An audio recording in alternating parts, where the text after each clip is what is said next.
Here are a couple of examples I want to hear your comments on. This is from the Presbyterian Church USA. I thought I would compare two denominations. The first is the Presbyterian Church USA.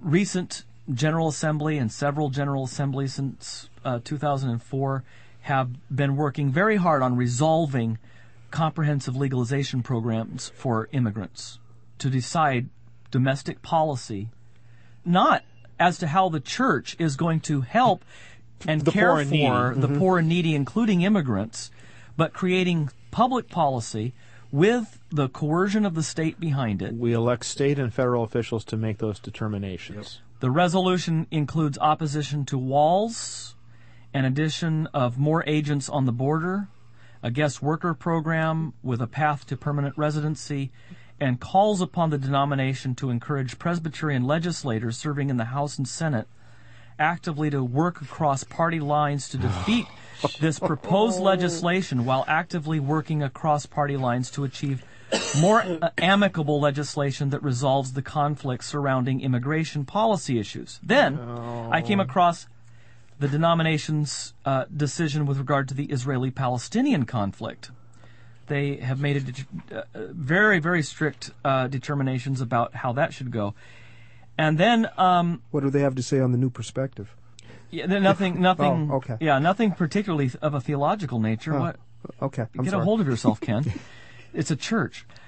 The Presbyterian Church USA has weighed in on NAFTA and CAFTA, opposing free trade in principle. That's Hezekiah chapters 12 and 13. Yeah, exactly. Oh, gosh. And then the World Alliance of Reformed Churches, of which the Peace USA is a member, decided recently, quote, that working to create a more just economy is essential to the integrity of Christian faith. I mean, that goes right back to that Josiah Strong comment, exactly, Christianizing the economy. But, not to be outdone, the Southern Baptist Convention has offered resolutions of this kind as well on the other side of the political aisle. This comes from the convention in June 2003 on the liberation of Iraq. Notice the name of it, first of all, on the liberation of Iraq. Whereas we believe Operation Iraqi Freedom was a warranted action based upon historical principles of just war, now therefore be it resolved that the messengers to the Southern Baptist Convention meeting in Phoenix, Arizona, 2003, affirm President George W. Bush, the United States Congress, and our armed forces for their leadership in the successful execution of Operation Iraqi Freedom. The messengers call on the United States government and the international community to ensure that the Iraqi people enjoy all the blessings of liberty, including economic, political, and religious freedom. Then in 1988, the convention included a resolution on exportation of alcohol and tobacco, condemning U.S. government support of international markets for alcohol and tobacco. Quote, be it resolved that we encourage the United States government to cease to assist these industries via trade talks, and Southern Baptists declare their opposition to these hypocritical practices by the United States government on behalf of the alcohol and tobacco industries. In 2007, the same body issued a resolution on global warming, because, of course, it's a body of scientific training. That's in Hezekiah 14. After listing no fewer than 19 reasons for contesting the warning that global warming constitutes a catastrophic human-induced challenge, the messengers passed the following resolution, which had a lot to do with interpreting CO2 emissions, of which that's Hezekiah 15. Yeah, of which a denomination is so credibly competent to address. So if a person opposes either one of those positions, does that make them either un-American or non-Christian? Which is it? That's the question. This is absolutely bizarre to me that you can't talk about justification anymore in these denominations. But you can decide exactly global warming, how the United States should fall out on any number of public policy issues that have absolutely not a shred of exegetical support underneath it. And it's left and it's right. Yeah. It's nutty is what it is.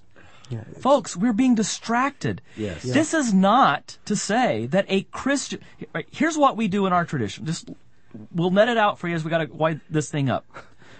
When we talk about the church, we're talking about the ministry of word and sacrament, not everything that Christians are called to do. Yeah. We're talking about what the ministers and elders and deacons are called to do.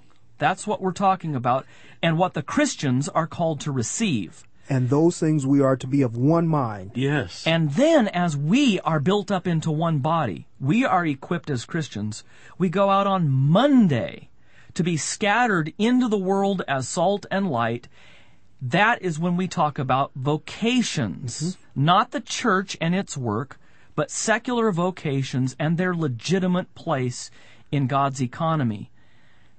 What we've seen here is a confusion of kingdoms where the church, that body entrusted with the Great Commission, tries to do the work of Christians in their secular callings, the cultural mandate. This is a blatant confusion of kingdoms, and folks, it's going to happen again this year as we approach the political season on both sides of the political aisle. It is going to happen again and again. Please, let us resist that temptation. Political temptations, we're going to see a lot of those this political season.